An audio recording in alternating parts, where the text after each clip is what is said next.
I'm going to start my own company. Yeah. I'm going to be an entrepreneur, and I'm going to live off the fruits of my labor.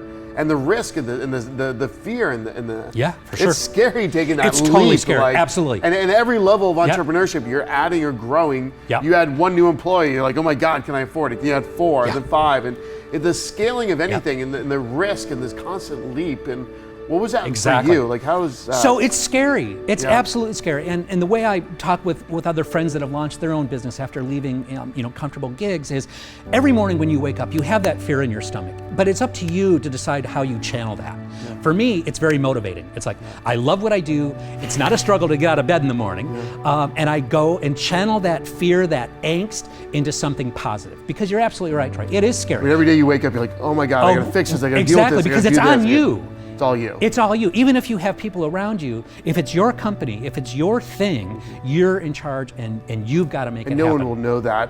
No. You just don't know the feeling inside the point person's life until you've been that point person. Been in that position. And at different levels in different areas, it's a totally different, I mean, you could be running a company for somebody else, but until it's all you, it's just a totally different world. Yeah. It's a totally different world. Exactly. So when I launched Got a Story Media, I decided, I thought about three things. What did I really want to do? My title is Chief Storyteller, so I wanted to do, obviously, storytelling. And what I mean by that is, you wouldn't hire me to design or create or write an ad that a designer suit is 70% off. What you would do is you would hire me to tell the story of the woman that bought that suit, felt empowered by it, put it on, nailed the job interview, and got the job. So it's just a different way of creating marketing where you're engaging the person to want to engage with that story. And that's why I say it's important for brands to tell their story. It's called an origin story, where you're communicating what that company is about. And the whole reason I got into this side of it, when I launched Got a Story Media, I knew I would be involved in the cannabis space in some role. I didn't know to what extent, but I knew I was going to be involved in some way. And I was at a conference, and I heard a woman talking about a THC CBD product that helped her daughter with a brain tumor. It was the only thing that was working.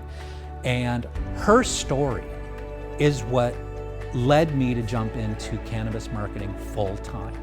I like to say I'm not the smartest bulb in the forest, but enough doors started opening after I heard her speak on a panel that I just knew the universe was reaching out to me to say, go do this. And so that's when I decided to make that decision and get into the community. And it is a community. It's the thing that I love about it is that cannabis and CBD are for medicinal purposes. Those people, for medicinal, the CBD stuff, truly That's for where medicinal purposes, there really is a small group of niche. There's people that are actually running real research, real tests, trying to document real stories, to legitimize it. Exactly, to fight that stigma. Because there's really only a small group that really understands what's going on there. Exactly, and the thing is, because hemp and obviously cannabis have been so highly regulated and illegal, there hasn't been a lot of research, right? The US government has been doing some research, right? And the US government actually holds a patent on cannabis for certain things. So that's the duality of it. On the one hand, the government said this is really bad for you. On the other hand, yes, they've been doing their own medical research that says